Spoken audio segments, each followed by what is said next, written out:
हिंदी कहानियाँ सुनने के लिए हमारे चैनल को सब्सक्राइब करना ना भूलें और बेल आइकन जरूर दबाएं ताकि हमारी अगली वीडियो की नोटिफिकेशन आपको सबसे पहले मिले। गांव नयनपुर की आबो हवा कुछ अलग थी। यहाँ रिश्ते नातों को लेकर परंपराएं बड़ी कड़ी थीं। गांव के ठाकुर परिवार में एक समय दो भाई रहते थे, बड़े भाई धर्मवीर और छोटे भाई अर्जुन। धर्मवीर एक सीधे सादे, परंपरा में विश्वास रखने वाले इंसान थे, जबकि अर्जुन पढ़ा लिखा, थोड़ा आधुनिक सोच वाला युवक था। धर्मवीर की शादी राधा से हुई थी, जो सुंदर, संस्कारी और परिवार के रीति रिवाजों का सम्मान करने वाली महिला थी। लेकिन 7 साल बीतने के बाद भी राधा की गोद सूनी ही रही। गांव में कानाफूसी होने लगी कि ठाकुर परिवार का वंश कैसे बढ़ेगा। परिवार के बड़े बुजुर्गों को चिंता सताने लगी। एक दिन ठाकुर साहब, जो धर्मवीर और अर्जुन के पिता थे, ने पंचायत बुलाई और फैसला सुनाया, वंश चलाने के लिए अब दूसरा उपाय ढूंढना होगा।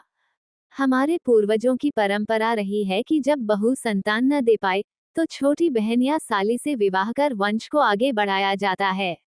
ये सुनकर सब स्तब्ध रह गए। अर्जुन को ये बात बहुत अजीब लगी, लेकिन वह कुछ बोल नहीं सका। राधा की आंखों में आंसू थे, पर वो चुप रही। राधा की एक छोटी बहन थी, सीमा। वो पढ़ी लिखी थी, शहर में रहती थी और कुछ हद तक आधुनिक विचारों की थी। जब ये प्रस्ताव सीमा तक पहुंचा, तो उसने स्पष्ट मना कर दिया। मैं अपनी बहन का घर तोड़कर उसका स्थान नहीं ले सकती, उसने कहा।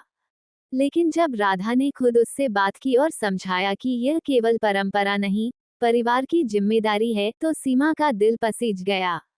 सीमा, यह मेरा आदेश नहीं, मेरी ममता की पुकार है, राधा ने रोते हुए कहा। मैं नहीं बन सकी माँ, लेकिन तुम्हें माँ बनते देखूंगी तो लगेगा जैसे मेरी भी कोख से जन्म हुआ है। बहुत सोच विचार और भावनात्मक संघर्ष के बाद सीमा ने हाँ कर दी। गांव में फिर से पंचायत बैठी, रस्में हुई और सीमित परंपराओं के बीच सीमा और धर्मवीर की शादी संपन्न हुई। यह शादी राधा की उपस्थिति और स्वीकृति से हुई थी। शादी के बाद भी धर्मवीर ने अपनी मर्यादा बनाए रखी। वो दोनों पत्नियों को बराबर सम्मान देता था।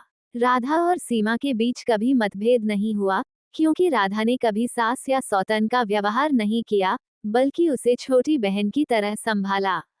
1 साल बाद सीमा ने एक सुंदर पुत्र को जन्म दिया। ठाकुर परिवार में खुशियां लौट आईं।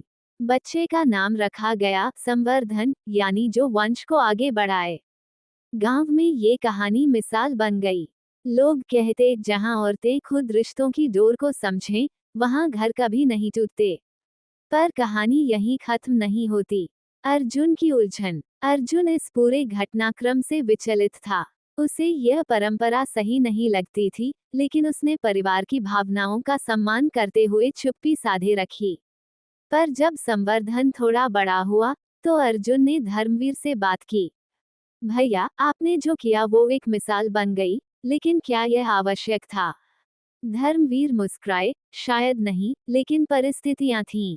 राधा की ममता, पिताजी की चिंता और स्कूल का भविष्य, इन सब ने मिलकर मुझे मजबूर किया। क्या सीमा खुश है? अर्जुन ने पूछा। सीमा न सिर्फ खुश है, बल्कि उसने राधा की ममता को अपनाकर अपनी जिम्मेदारी भी समझी है। दोनों बहनें मां की भूमिका निभा रही हैं, और शायद इसीलिए संवर्धन इतना संस्कारी है। अर्जुन उस दिन कुछ नहीं बोला, लेकिन उसके मन का द्वंद्व खत्म हो गया। समाप्ति की ओर समय बीता। संवर्धन बड़ा हुआ और गांव के स्कूल में शिक्षक बन गया। उसने खुद को पूरी तरह शिक्षित कर समाज को आधुनिक सोच देने का कार्य किया। एक बार गांव में बाल विवाह पर पंचायत हो रही थी, तो उसने सभी के सामने कहा, मेरी माँ दो हैं, लेकिन मेरे पिता एक ही नहीं, मेरे परिवार की सोच भी मेरे शिक्षक रही है। परंपराओं को निभाना गलत नहीं, पर उनके पीछे छिपे उद्देश्य को समझना जरूरी है। वहां बैठी बुजुर्ग महिलाएं रो पड़ीं। राधा और सीमा ने बेटे को गले लगाया। और ठाकुर परिवार, जिसने परंपरा का पालन करते हुए भी रिश्तों की गरिमा को बनाए रखा, आज गांव में सम्मान का प्रतीक बन गया। सीख।